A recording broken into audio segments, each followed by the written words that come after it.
Hello students. तो आज जो है हम लोग लास्ट क्लास में जो हम लोग क्वांटम नंबर पढ़े थे, है ना, और डिफरेंट टाइप का क्वांटम नंबर के बारे में डिटेल स्टडी किए, है ना।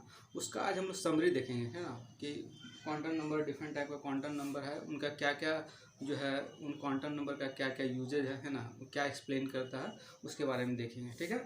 तो क्वांटम नंबर क्या होता है, तो हम लोग ने जाना कि क्वांटम नंबर क्या है, ये सेट ऑफ 4 नंबर, है ना, 4 नंबर्स है ना, जो क्या बताता है, एटम्स के अंदर जो इलेक्ट्रॉन्स प्रेजेंट रहता है उसके बारे में कंप्लीट इन्फॉर्मेशन देता है ना।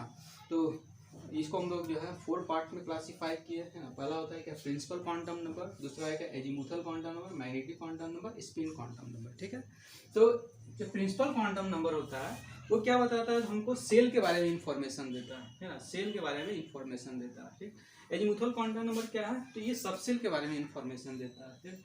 और ये क्या, मैग्नेटिक क्वांटम नंबर जो है, सबसेल के अंदर जो ऑर्बिटल्स प्रेजेंट रहते हैं, है ना, सबसेल के अंदर ऑर्बिटल प्रेजेंट रहते हैं, उनके ओरिएंटेशन के बारे में हमको पता चलता है किससे, मैग्नेटिक क्वांटम नंबर से। और जो ऑर्बिटल्स होते हैं उन ऑर्बिटल्स के अंदर इलेक्ट्रॉन प्रेजेंट रहता है। ऑर्बिटल, जितने भी ऑर्बिटल्स रहेंगे उन ऑर्बिटल्स के अंदर इलेक्ट्रॉन्स प्रेजेंट रहता है। और इलेक्ट्रॉन जो है 2 तरह से स्पिन करता है, एक क्लॉकवाइज स्पिन करता है, एक एंटी क्लॉकवाइज स्पिन करता है। तो उसके स्पिन के बारे में, इलेक्ट्रॉन के स्पिन के बारे में हमको इन्फॉर्मेशन मिलता है किससे, स्पिन क्वांटम नंबर से। ठीक है। फिर क्या देखो, क्या बताता है प्रिंसिपल क्वांटम नंबर, तो principal quantum number size of the shell, shell के साइज के बारे में एक्सप्लेन करता है ना। और एनर्जी ऑफ द सेल, है ना, सेल का कितना एनर्जी है ये बताता है। और उस सेल में कितना maximum number of electron present रहेगा वो हमको किससे पता चलता है, वो इन्फॉर्मेशन हमको सेल्स जो है प्रिंसिपल क्वांटम नंबर से मिलता है ना। तो कैसे, तो इसको हम लोग जो भी सेल रहता है, सेल को हम लोग एन से रिप्रेजेंट करते हैं ना। जैसे जैसे अगर हम लोग 1 2 3 अलग अलग सेल में जाते हैं, के एल एम एन सेल, इस तरह से बढ़ते जाएंगे। तो इसको हम लोग जैसे बोलते हैं क्या, 1 है तो के एल एम एन ओ, इस तरह से जैसे जैसे एन का वैल्यू बढ़ेगा, मतलब प्रिंसिपल क्वांटम नंबर का वैल्यू बढ़ता है तो साइज बढ़ता है, उसका एनर्जी भी इंक्रीज करता है। ये इन्फॉर्मेशन हमको किससे मिलता है, तो प्रिंसिपल क्वांटम नंबर से मिलेगा। ठीक है। उसके बाद क्या होता है कि सेल के अंदर जो है सबसेल प्रेजेंट रहता है, सेल के अंदर सबसेल, सेल से छोटा होता है क्या, सबसेल, तो सेल के अंदर सबसेल प्रेजेंट रहता है। उस सबसेल के बारे में कौन बताता है, एजीमुथल क्वांटम नंबर। ठीक।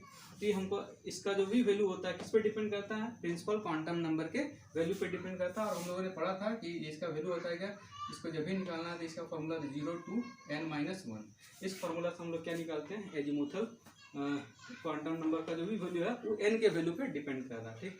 अब सबसेल क्या होता है, तो ये क्या इन्फॉर्मेशन देता है, तो सबसेल के शेप के बारे में बताता है ना। जैसे हम लोगों ने पढ़ा था कि S जो है स्पेरिकल होता है, P रहेगा तो किस तरह का रहेगा, डम्बल रहेगा, D रहेगा तो डबल डम्बल रहता है, इस तरह का शेप होता है। तो ये सबसेल के शेप के बारे में इसको इंफॉर्मेशन मिलता है एजीमुथल क्वांटम नंबर से।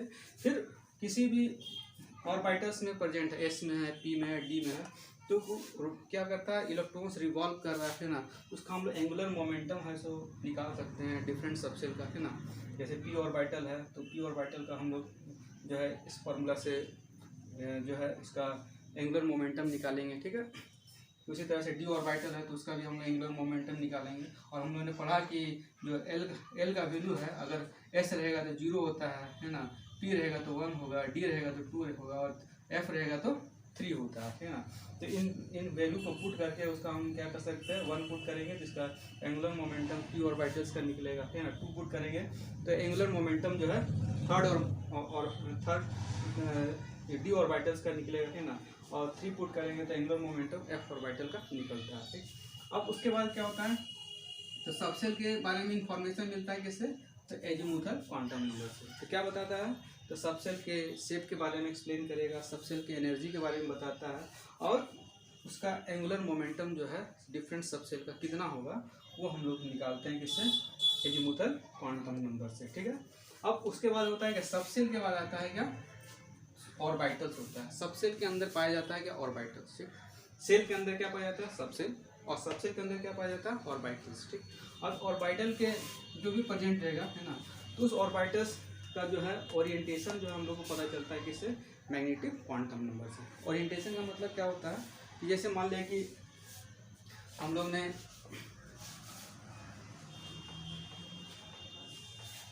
एस लिया, है ना, मान लें कि पी ऑर्बिटल लिया, तो ये हम लोग पढ़े एजीमुथल क्वांटम नंबर बताता है कि पी जो है डबल डम्बल शेप का होता है, मगर हम लोग जानते हैं कि पी जो सबसेल होता है, पी सबसेल में 3 ऑर्बिटल प्रेजेंट होते हैं, है ना। पी सबसेल में 3 ऑर्बिटल प्रेजेंट होते हैं, और जितने भी ऑर्बिटल्स होंगे उन सभी का शेप कैसा होगा, तो डबल डम्बल होगा, ठीक है ना। और उसका ओरिएंटेशन कैसा होगा वो हमको किससे पता चलता है, मैग्नेटिक क्वांटम नंबर से। जैसे ये पी ऑर्बिटल है ना, इसका ओरिएंटेशन हम लोग बताए थे कि अगर एक्स एक्सिस में है तो इस तरह का ओरिएंटेशन हो गया, एक्स एक्सिस में जा रहा है। एक होगा क्या कि अगर जेड एक्सिस में है तो ये हम लोग दिखाते हैं, क्या हो गया, ये हो गया पी वाई पी एक्स, ठीक। और एक होता है क्या, इस तरह से, ये क्या है, जेड एक्सिस, तो ये हो गया क्या, पी जेड, ठीक। तो ये क्या बताया, सबसे बताया कि पी का शेप डम्बल होता है, मगर उसका ओरिएंटेशन, उसका जो ओरिएंटेशन है ना, उसका ओरिएंटेशन स्पेस में कितना तरह का हो सकता है, उस ओरिएंटेशन का पता हमको किससे पता चलता है, तो मैग्नेटिक क्वांटम नंबर से, ठीक। तो हम लोग जानते हैं कि पी डबल डम्बल होता है, उसका 3 ओरिएंटेशन है, ये 3 ओरिएंटेशन किससे निकला, तो मैग्नेटिक क्वांटम नंबर से। उसी तरह से डी ऑर्बिटल के बारे में हम लोगों ने पढ़ा कि डी ऑर्बिटल का जो होता है शेप कैसा होता है, डी ऑर्बिटल का शेप जो होता है इस तरह का रहता है, डबल डम्बल, ठीक। मगर इसका अगर हम लोग इसमें देखते हैं, फिर अगर डी सबसेल देखा जाए तो डी सबसेल में 5 ऑर्बिटल होता है ना, ये सब हम लोग स्टडी किए, है ना। और पांचों का अलग अलग ओरिएंटेशन होता है ना, उस ओरिएंटेशन के बारे में हम लोगों को पता चलता है किससे, तो मैग्नेटिक क्वांटम नंबर से, है ना। उसके बाद क्या है कि number of orbital present in subshell, किसी भी सबसेल में कितना नंबर ऑफ ऑर्बिटल्स प्रेजेंट होगा उसके बारे में हमको किससे पता चलता है, मैग्नेटिक क्वांटम नंबर से, ठीक। जैसे अगर हम लोग बोले कि पी ऑर्बिटल्स है, पी सबसेल है, इसमें कितना ऑर्बिटल्स प्रेजेंट होगा पी सबसेल में, तो इसके लिए निकालने का फॉर्मूला क्या हम लोग पढ़े थे कि ml इक्वल टू 2l+1। अगर हम 1 पुट करते हैं तो ये हमको निकलता है क्या, 3। तो नंबर ऑफ ऑर्बिटल्स पी में कितना प्रेजेंट है, 3। तो ये इन्फॉर्मेशन हमको किससे पता चलता है, मैग्नेटिक क्वांटम नंबर से। तो अगर हम उसी तरह से डी ऑर्बिटल के लिए पुट करेंगे तो 5, और डी सबसेल के लिए पुट करेंगे तो 5 ऑर्बिटल्स आएगा, है ना। इस तरह से डिफरेंट सबसेल में कितना नंबर ऑफ ऑर्बिटल्स है वो हमको मैग्नेटिक क्वांटम नंबर से निकलता है, ठीक। उसके बाद क्या होता है, spin quantum number. Spin quantum number क्या बताता है कि किसी भी ऑर्बिटल में अगर इलेक्ट्रॉन्स प्रेजेंट है ना, किसी भी ऑर्बिटल में अगर इलेक्ट्रॉन प्रेजेंट है तो हमेशा 2 तरह से स्पिन करता रहता है, एक क्लॉकवाइज स्पिन करेगा और एक एंटी क्लॉकवाइज स्पिन करता है, ठीक। तो ये बताता है कि इलेक्ट्रॉन के स्पिन को बताता है ना। किसी भी एटम में इलेक्ट्रॉन्स है, किसी भी ऑर्बिटल में इलेक्ट्रॉन्स है तो 2 स्पिन में रहता है, एक क्लॉकवाइज स्पिन करता है, एक एंटी क्लॉकवाइज स्पिन करता है। इसी प्लस हाफ और माइनस हाफ जो वैल्यू होता है ये इलेक्ट्रॉन के स्पिन को रिप्रेजेंट करता है ना। और स्पिन के वैल्यू का पता चलता है किससे, तो स्पिन क्वांटम नंबर से। और हमेशा ही किसी भी मैग्नेटिक क्वांटम नंबर के लिए, है ना, किसी भी मैग्नेटिक क्वांटम नंबर के लिए स्पिन क्वांटम नंबर का हमेशा ही 2 वैल्यू होता है ना। किसी भी मैग्नेटिक क्वांटम नंबर के लिए स्पिन क्वांटम नंबर का 2 वैल्यू होता है, ठीक। ये हम लोग पढ़ लिए क्या, principal quantum number, azimuthal quantum number, magnetic quantum number और स्पिन क्वांटम नंबर, ठीक ठीक।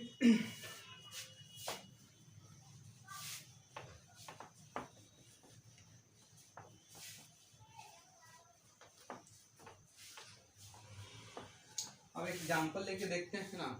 मान ले कि हम लिए क्या, के सेल, मान ले एम सेल ले रहे, KLM, एन सेल लेके चले, एन सेल।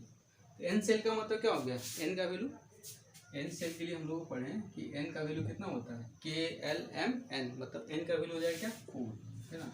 क्या होता है KLMN, ये हो गया 1 2 3 4, तो एन का वैल्यू 4, मतलब इसका प्रिंसिपल क्वांटम नंबर कितना है, 4 है, ठीक। अब प्रिंसिपल क्वांटम नंबर 4 है तो इसका एल का वैल्यू कितना होगा, एल निकालने का फॉर्मूला होता है 0 2 4 - n - 1 फॉर्मूला है। तो इस फॉर्मूला में पुट किए तो 0 2 हो गया क्या, 4 - 1, क्योंकि 0 2 3, मतलब 0 1 2 3, कितना वैल्यू आएगा, तो 3 वैल्यू, 4 वैल्यू आ रहा है, ठीक। कितना, एल का जो है 4 वैल्यू आया, ठीक।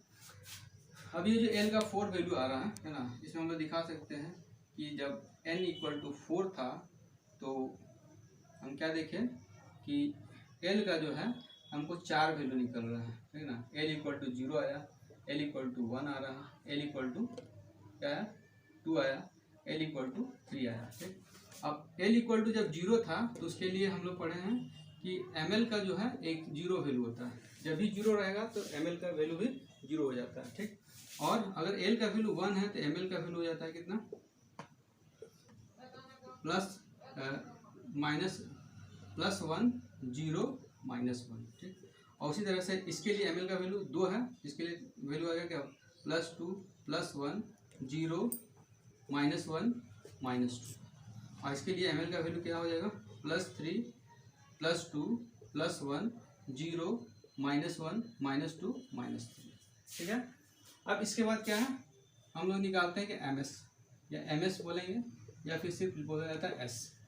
s का मतलब है कि स्पिन क्वांटम नंबर। इसका कितना वैल्यू होगा, तो हम अभी बताएं कि किसी भी मैग्नेटिक क्वांटम नंबर के लिए, किसी भी मैग्नेटिक क्वांटम नंबर के लिए स्पिन क्वांटम नंबर का हमेशा ही 2 वैल्यू होता है, ठीक। तो ये क्या एक स्पिन क्वांटम नंबर है, मैग्नेटिक क्वांटम, किसी भी मैग्नेटिक क्वांटम नंबर के लिए स्पिन क्वांटम नंबर का 2 वैल्यू होगा। और यहाँ पे मैग्नेटिक क्वांटम नंबर का 1 वैल्यू है, इसके लिए हमेशा ही क्या लिखेंगे, 2 वैल्यू, +½ -½ ठीक ना, ml का वैल्यू हो जाएगा, ठीक। उसी तरह से इसके लिए ms का वैल्यू हो जाएगा +½ -½ इसके लिए एक वैल्यू। उसी तरह से 0 के लिए क्या लिखेंगे, +½ -½ उसी तरह से इसके लिए भी लिखेंगे +½ -½ ठीक। और यहाँ पे कितना वैल्यू है, 1 2 3 4 5 है ना। तो हमेशा ही एक स्पिन क्वांटम नंबर जो है उसके लिए हमेशा ही मैग्नेटिक क्वांटम नंबर का 2 वैल्यू होता है ना। इसके लिए 2 वैल्यू लिखे, +½ -½ है ना, उसके बाद प्लस -½ प्लस -½ हो गया, +-½ कितना, 1 2 3 4 5 है ना। एक और लिखेंगे +-½ अब इसके लिए भी अगर हम ms का वैल्यू लिखना चाहेंगे तो कितना वैल्यू, 1 2 3 4 5 6 7 7 में इसके लिए कितना आएगा, +½ -½ ठीक, +-½ +-½ +-½ +-½ +-½ ठीक, +-½ 1 2 3 4 5 6 7। तो जितना भी इस मैग्नेटिक क्वांटम नंबर के लिए, उसके लिए क्या है, 2 वैल्यू है, इसके लिए भी 2 वैल्यू, इसके लिए भी 2 वैल्यू है ना, इसके लिए भी क्या है, 2 वैल्यू, इसके लिए भी 2 वैल्यू, इसके लिए भी 2। और जितना भी मैग्नेटिक क्वांटम नंबर होगा उसके लिए 2 वैल्यू होता है स्पिन क्वांटम नंबर का। और जो स्पिन क्वांटम नंबर का जो वैल्यू होता है वो किसको रिप्रेजेंट करता है, इलेक्ट्रॉन्स को रिप्रेजेंट करता है, इलेक्ट्रॉन के स्पिन को रिप्रेजेंट करता है, ठीक है। ये हम लोग कंप्लीट इन्फॉर्मेशन मिला क्या, n इक्वल टू 4 के बारे में, मतलब 4 सबसेल रहेगा तो उसमें क्या क्या रहता है, तो 4 सबसेल में जो है 4 सेल में जो है क्या होता है, 4th सेल में जो है हमारा सबसेल, ये सबसेल प्रेजेंट रहता है, s p, इसको क्या बोलेंगे s, जब भी l का वैल्यू 0 होगा तो s, इसको क्या बोलते हैं p, इसको बोला जाता है d f है ना। तो 4th सबसेल में कौन कौन सा, 4th सेल में कौन कौन सा सबसेल होता है, s p d f। अब उसमें कितना ऑर्बिटल प्रेजेंट रहता है, एक ऑर्बिटल इसमें प्रेजेंट रहता है। इसमें कितना ऑर्बिटल प्रेजेंट रहता है, तो 3 ऑर्बिटल्स प्रेजेंट रहता है। इसमें कितना वैल्यू आ रहा है, तो 5 आ रहा है, यानी इस सबसेल में 5 ऑर्बिटल होता है। और इस सबसेल में कितना ऑर्बिटल्स होता है, तो 7 ऑर्बिटल्स प्रेजेंट रहता है, ठीक। अब जो ऑर्बिटल्स है, इस ऑर्बिटल्स में कितना नंबर ऑफ इलेक्ट्रॉन होगा, तो 2 इलेक्ट्रॉन्स होगा, है ना। ये किसको रिप्रेजेंट करता है, तो नंबर ऑफ इलेक्ट्रॉन्स को रिप्रेजेंट करता है। इस ऑर्बिटल में 2 इलेक्ट्रॉन्स होता है, इस ऑर्बिटल में कितना इलेक्ट्रॉन्स होगा, तो 1 2 3 ऑर्बिटल है, ईच ऑर्बिटल में 2 इलेक्ट्रॉन्स, ठीक। तो टोटल नंबर ऑफ इलेक्ट्रॉन हो गया क्या, 2 2 4 2 6 इलेक्ट्रॉन किसमें रहता है, तो p ऑर्बिटल में रहता है। उसी तरह से 1 2 3 4 5 ऑर्बिटल्स है, सब ऑर्बिटल में 2 इलेक्ट्रॉन, तो टोटल नंबर ऑफ इलेक्ट्रॉन कितना है, 2 2 4 2 6 2 8 2 10 इलेक्ट्रॉन किस में रहता है, तो डी में रहता है ना। उसके बाद अगर हम एल का वैल्यू 3 रखते हैं तो नंबर ऑफ ऑर्बिटल कितना हो जाता है, तो 7 और नंबर ऑफ ऑर्बिटल होगा। और ईच ऑर्बिटल में कितना इलेक्ट्रॉन्स रहता है, तो 2 इलेक्ट्रॉन रहता है। इसमें नंबर ऑफ इलेक्ट्रॉन काउंट करेंगे तो कितना निकलेगा, तो 14 है ना। तो हम लोग जानते हैं कि नंबर ऑफ इलेक्ट्रॉन अगर n इक्वल टू 4 है तो इसका निकालने का फॉर्मूला होता है 2n²। और 2n² मतलब 2 × n का वैल्यू कितना हो गया, 4, ये हो गया 6, ये हो गया 32 इलेक्ट्रॉन्स। है ना। अभी 32 इलेक्ट्रॉन कैसे कैसे प्रेजेंट रहता है इसमें, तो कुछ इलेक्ट्रॉन एस में रहेगा, पी में रहेगा, डी में रहेगा और एफ में रहेगा। एस में कितना रहेगा तो 2 इलेक्ट्रॉन्स, है ना। पी में कितना रहेगा तो 6 इलेक्ट्रॉन, है ना। डी में कितना रहेगा तो इसमें रहता है क्या 10 इलेक्ट्रॉन्स, ठीक। और एफ में कितना रहता है तो उसमें 14 इलेक्ट्रॉन्स प्रेजेंट रहता है, ठीक। तो ये हमको जो है सभी क्वांटम नंबर का जो है कंप्लीट इंफॉर्मेशन जो है हम इसका जो एक्सप्लेन किए थे ना।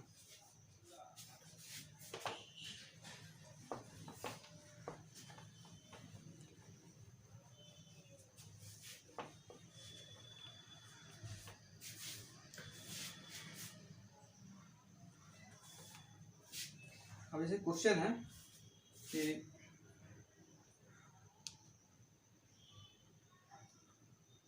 हाउ मेनी मैक्सिमम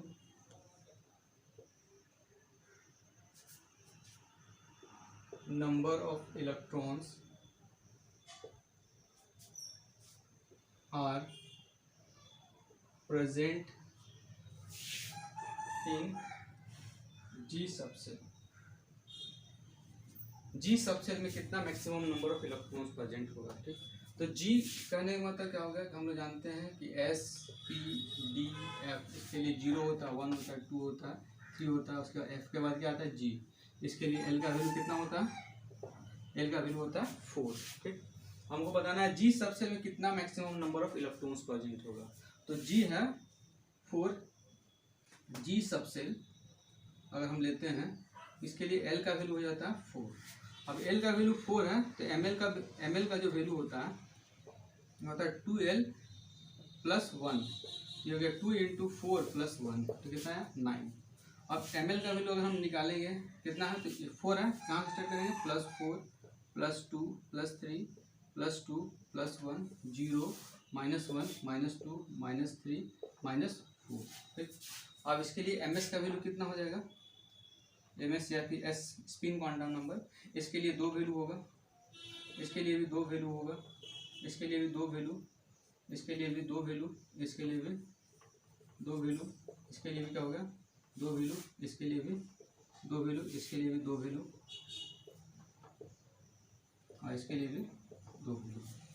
तो ये क्या तो मैग्नेटिक क्वांटम नंबर के लिए 2 वैल्यू, मतलब ये 2 इलेक्ट्रॉन को रिप्रेजेंट कर रहा है ना। तो कितना इलेक्ट्रॉन हो गया तो टोटल हम लोग काउंट करेंगे तो 1 2 3 4 5 6 7 8 9 और 9 ऑर्बिटल है और ईच में 2 इलेक्ट्रॉन, तो नंबर ऑफ इलेक्ट्रॉन्स कितना हो गया, number of electrons equal to हो जाएगा 18, ठीक। तो ये हमको निकालना था how many maximum number of electrons present in G subshell. G subshell में कितना इलेक्ट्रॉन होता है 18 इलेक्ट्रॉन्स प्रेजेंट रहता है, ठीक है।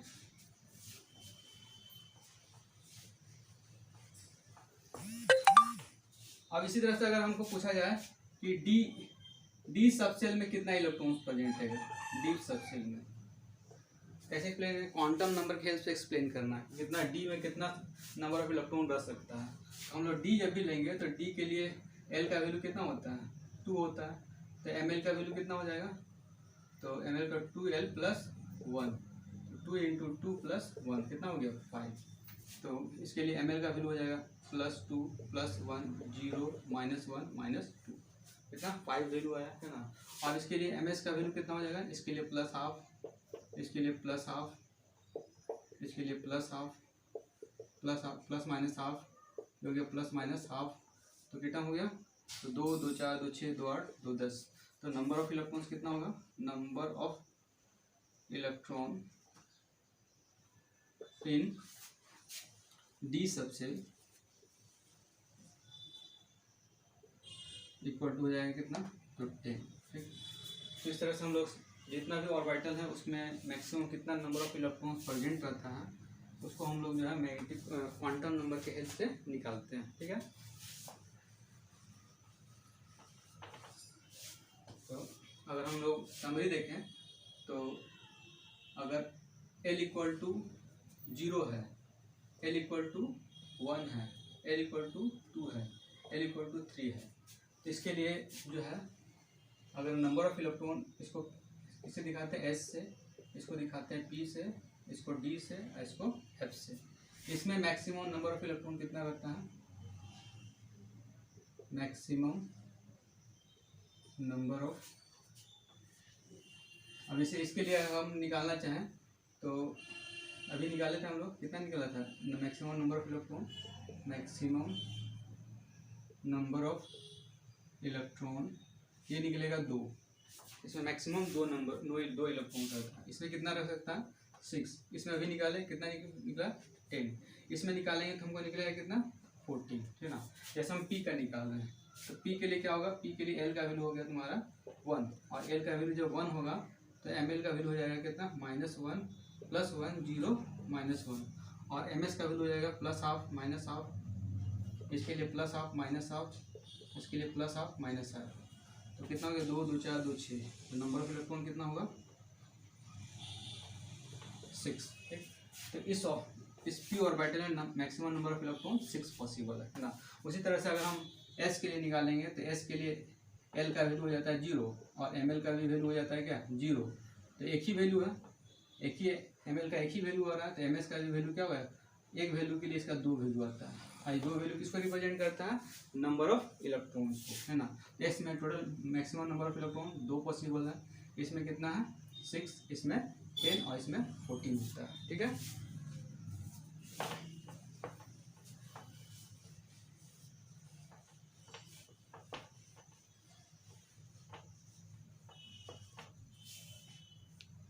क्वेश्चन है next, third question,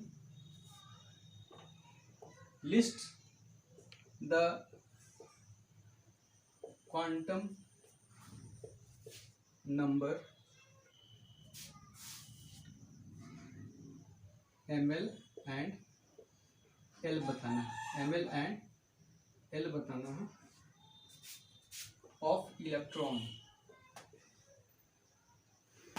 for 3D orbital, इसके लिए तो 3D ऑर्बिटल के लिए बताना है ml और l का वैल्यू, तो 3D लिखे है ना, तो 3D में l का वैल्यू कितना हो जाएगा d है, तो d के लिए 2 हो जाएगा, ml का वैल्यू निकालना है, तो ml का वैल्यू कितना हो जाएगा, तो ml का वैल्यू तुम्हारा हो जाएगा +2 +2 +1 0 -1 -2, ये वैल्यू हो गया है ना।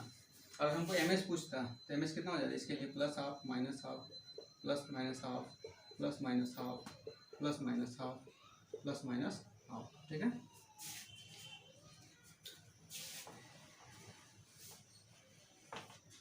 नेक्स्ट है क्वेश्चन, है question number 4, how many number of electron in an atom may have the following quantum number, जैसे दिया हुआ है क्वांटम नंबर n का वैल्यू 4 दिया हुआ है ना, ms का वैल्यू +½ दिया हुआ है ना। अब इसमें बताना है कि इसमें कितना maximum number of electron present है ना। तो जब भी n का वैल्यू 4 है तो फिक्स है कि ml का वैल्यू कितना हो जाएगा, ml का वैल्यू हो जाता है कितना, तो l का वैल्यू कितना हो जाएगा, तो l का वैल्यू हो जाता है 0 0 to n-1 है ना, यानी 0 to कितना 3, और 3 का मतलब हो गया क्या, ये हो जाएगा 0 1 2 3, इसको हम लोग बोलते हैं S, इसको बोलते हैं क्या P, इसको बोलते हैं D और इसको बोलते हैं F, है ना, ठीक। अब इसके लिए अगर हम L का वैल्यू लिख रहे हैं, L का वैल्यू कितना आ रहा है, तो L का वैल्यू तुम्हारा आ रहा है क्या, एक L = 0 आया, L = 1 आया, L = 2 आया और L = 3 आया। और हम लोग जानते हैं L = 0 तो ml का वैल्यू कितना हो जाता है 0, इसके लिए ml का वैल्यू कितना हो जाएगा +½ 0 -½ इसके लिए ml का वैल्यू कितना हो जाएगा +2 +1 0 -1 -2, इसके लिए वैल्यू हो जाएगा कितना +3 +2 +1 0 -1 -2 -3। अब इसके लिए ms का जो वैल्यू है, ms का वैल्यू कितना दिया हुआ है, इसके लिए हाफ ही लेना है, दोनों नहीं लेना, सिर्फ हाफ लेना है। इसका मतलब ml का एक ही वैल्यू लेना है प्लस हाफ, है ना। इसके लिए भी कितना होगा, एक ही वैल्यू लेना है। हाँ, इसके लिए क्या है प्लस हाफ, इसके लिए प्लस हाफ, सिर्फ प्लस हाफ, और इसके लिए भी प्लस हाफ। अब इसी तरह से इसके लिए ms का वैल्यू हो जाएगा plus half plus half plus half plus half plus half, मतलब जितना भी मैग्नेटिक क्वांटम नंबर है उसके लिए सिर्फ एक ही वैल्यू लेना प्लस हाफ, है ना। तो प्लस हाफ मतलब इसमें एक ही इलेक्ट्रॉन होगा, इसमें एक ही इलेक्ट्रॉन होगा, और इसमें 3 है तो इसमें 3 इलेक्ट्रॉन होगा, इसमें 5 है तो इसमें 5 इलेक्ट्रॉन होगा, और इसमें 7 ऑर्बिटल है तो इसमें 7 इलेक्ट्रॉन होगा, है ना। तो टोटल इलेक्ट्रॉन कितना हो गया, इसके लिए 1, और इसके लिए 3, इसके लिए 5, और इसके लिए 7। तो टोटल इलेक्ट्रॉन्स कितने पॉसिबल है, ये हो गया क्या 16, है ना। तो maximum number of electron possible in how many number of electron present in atom may have the following quantum number. अगर l = 4 हो और ms का वैल्यू प्लस हाफ हो तो उस कंडीशन में उसमें कितना नंबर ऑफ इलेक्ट्रॉन पॉसिबल है कि हम लोग निकाले कितना, तो 16, है ना। अगर यहाँ प्लस माइनस हाफ दोनों लिखा रहता है तो टोटल कितना हो जाता है, सबके लिए प्लस माइनस हाफ में 2 इलेक्ट्रॉन लेते हैं। उस कंडीशन में क्या हो जाता है, इसको 2 से मल्टीप्लाई करते 32 हो जाता है। मगर यहाँ से ms का वैल्यू क्या लिखा हुआ है, प्लस हाफ लिखा हुआ है ना। तो इसके लिए टोटल इलेक्ट्रॉन्स कितना पॉसिबल है डिस्ट्रीब्यूशन, इसके लिए सब मैग्नेटिक क्वांटम नंबर के लिए एक ही वैल्यू लेना है ना। तो यहाँ पे 3 मैग्नेटिक क्वांटम नंबर सबके लिए एक ही वैल्यू लिए, इसमें 5 मैग्नेटिक क्वांटम नंबर सबके लिए एक ही इलेक्ट्रॉन्स का वैल्यू लिए, है ना, प्लस हाफ लिया गया। तो टोटल नंबर ऑफ इलेक्ट्रॉन निकल गया क्या 16, ठीक है।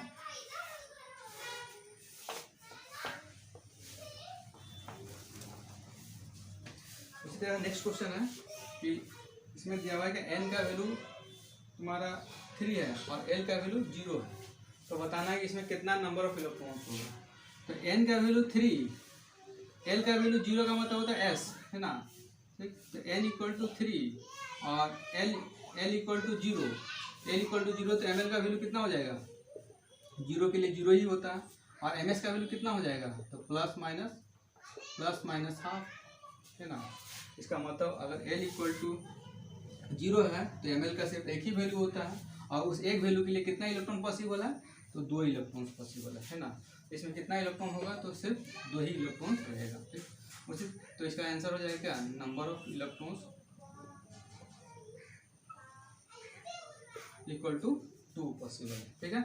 उसी तरह से क्वेश्चन नंबर 3 क्या है कि n का वैल्यू 4 है और l का वैल्यू 2 है, तो बताना है इसमें कितना maximum number of electron possible है, नंबर ऑफ इलेक्ट्रॉन बताना है कि इसमें कितना होगा। तो n = जब 4 होगा, l = 2 होगा, तो ml का वैल्यू कितना हो जाएगा, -+2 +1 0 -1 -2, और सब के लिए 2 वैल्यू होता है। इसके लिए 2 हो गया plus half minus half plus half minus half plus half minus half plus half minus half plus half minus half, मतलब टोटल इलेक्ट्रॉन कितना हो गया, 2 2 4 2 6 2 8 2 10। तो नंबर ऑफ इलेक्ट्रॉन पॉसिबल कितना है इसमें, तो 10 इलेक्ट्रॉन प्रेजेंट पॉसिबल है, ठीक है। तो इस तरह का क्वेश्चन जो है एग्जाम में पूछा जाता है क्वांटम नंबर से।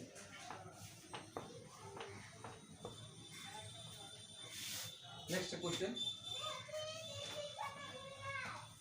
ये होगा क्या, हमको प्रॉपर नोटेशन बताना है ना, SPDF का प्रॉपर नोटेशन बताना है ना। अब इसमें जो है गिवन है क्या कि अगर n = 1 है ना, और l = 0 है, इसको हम कैसे इसका नोटेशन क्या होगा। तो 0 के लिए क्या होता है s, और यहाँ पे क्या 1 है, इसको किसे दिखाएंगे 1s से, ठीक। उसी तरह से अगर n का वैल्यू 4 है, ठीक, और l का वैल्यू 3 है 2 है, ठीक, इसका नोटेशन क्या होगा, तो 2 है मतलब d, और 4 है तो 4d, ठीक है ना। उसी तरह से n का वैल्यू 3 और l का वैल्यू 1, तो इसका नोटेशन क्या होगा, तो l = 1 मतलब p, और 3 है तो 3p, ठीक है। फिर दिया हुआ है क्या n = 4 और l = 3, l = 3 तो क्या होगा f, आई 4 है तो यहाँ हो जाएगा 4f, ठीक। इस तरह से हम लोग जो है किसी भी ऑर्बिटल को अगर ये दिया हुआ है इसका नोटेशन बताना है, इसको हम लोग इस तरह से रिप्रेजेंट करते हैं। l का वैल्यू होता है s और ये जो भी n है प्रिंसिपल क्वांटम नंबर का आगे लगाना रहता है, ठीक है।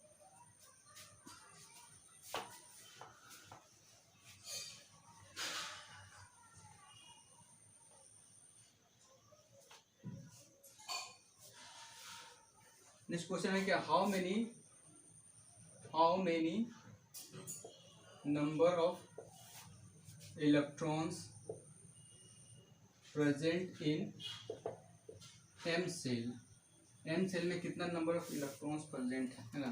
तो एम सेल के लिए क्या करते हैं, एम सेल के लिए निकालना था। एम सेल के लिए एन का वैल्यू कितना होता है, के एल एम, मतलब 3 हो गया ना। इसमें कितना नंबर ऑफ इलेक्ट्रॉन्स प्रेजेंट होगा, तो नंबर ऑफ इलेक्ट्रॉन्स है ना इक्वल टू हो जाता है क्या, 2n²। फॉर्मूला बताएं, किसी भी सेल में कितना इलेक्ट्रॉन प्रेजेंट है वो निकालना, तो 2n²। तो 3 हो जाएगा, पुट किया कितना हो जाएगा, 18 इलेक्ट्रॉन। यानी कि थर्ड सेल में मैक्सिमम कितना नंबर ऑफ इलेक्ट्रॉन पॉसिबल है, तो थर्ड जो है तुम्हारा 18 इलेक्ट्रॉन्स होगा, ठीक।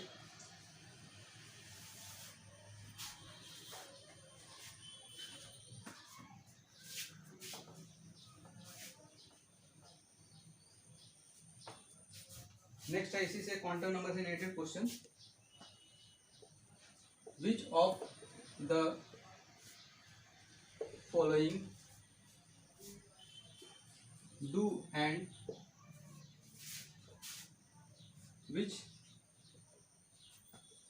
do not make sense। ऐसे लिखा हुआ है क्या, 3D4 3D5 3D6 3P5, उसी तरह से लिखा हुआ है 4P7 3D11।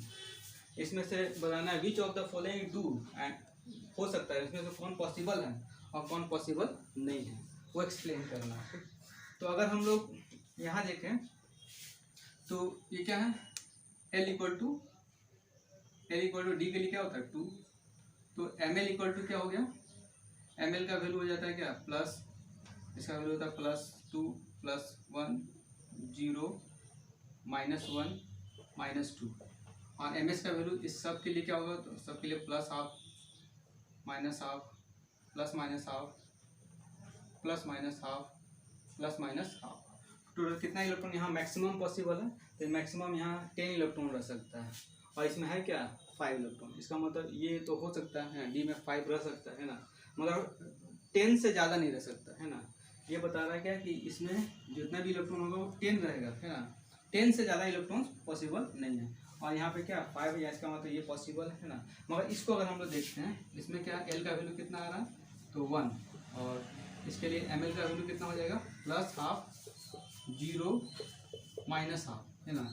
इसका मतलब MS का वैल्यू क्या होगा, इसके लिए 2 वैल्यू आता है, इसके लिए भी 2 वैल्यू आएगा, इसके लिए भी 2 वैल्यू होगा ना। MS के लिए ये हो गया है ना। इसमें नंबर ऑफ इलेक्ट्रॉन कितना पॉसिबल है, number of electron equal to 6, और कितना हम भर रहे हैं 7, मतलब कि ये पॉसिबल नहीं है। तो which do not make sense, ये कोई मीनिंगलेस हो गया है ना, ये हो नहीं सकता है ना। उसी तरह से यहाँ हम लोग क्या दिखा है 3D11, जबकि डी में कितना मैक्सिमम रह सकता है, तो 10 इलेक्ट्रॉन, यानी कि ये भी जो है पॉसिबल नहीं है ना। इसको हम लोग कैसे एक्सप्लेन करते हैं, तो विद द हेल्प ऑफ क्या क्वांटम नंबर, ठीक।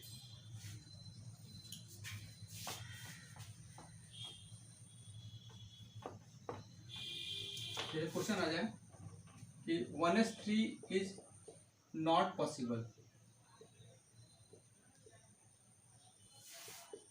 Explain with the help of quantum number के हेल्प से जो एक्सप्लेन किए।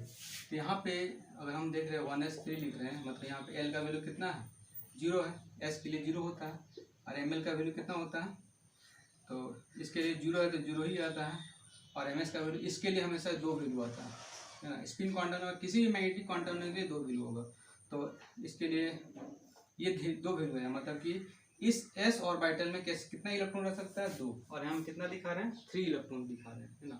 यानी 3 इज नॉट पॉसिबल, ठीक।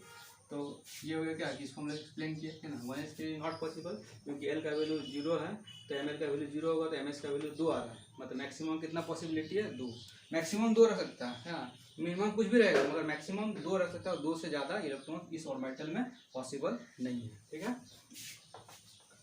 इस तरह से क्वांटम नंबर से रिलेटेड क्वेश्चन पूछा जाता है। कभी कभी ये भी पूछा जाता है कि what is the angular momentum, what is the angular momentum for D orbital, D orbital पूछा है कि what is the angular momentum for D orbital. D orbital के लिए एंगुलर मोमेंटम का वैल्यू क्या होगा, इसका फॉर्मूला हम लोग लिखाए थे, क्या होता है √L+1 h/2π, ठीक। यहाँ पर हम लोग पुट करेंगे क्या, L का वैल्यू कितना होता है इसके लिए 2 पुट किया 2 + 1 h/2π, ये कितना हो गया √6 h/2π, ये इसका एंगुलर मोमेंटम निकला। उसी तरह से अगर कोई देता है कि पी ऑर्बिटल का निकालिए एंगुलर मोमेंटम, तो क्या पुट करते हैं 1 पुट करते हैं, तो उसका एंगुलर मोमेंटम निकल जाता है ना। तो इस तरह का डिफरेंट टाइप का क्वेश्चन पूछा जाता है ना। फर्स्ट क्वेश्चन रहता है क्या, right all possible quantum number for के सेल एम सेल, सबके लिए जो है कितने क्या क्या पॉसिबल क्वांटम नंबर है वो निकालने के लिए पूछा जाता है ना।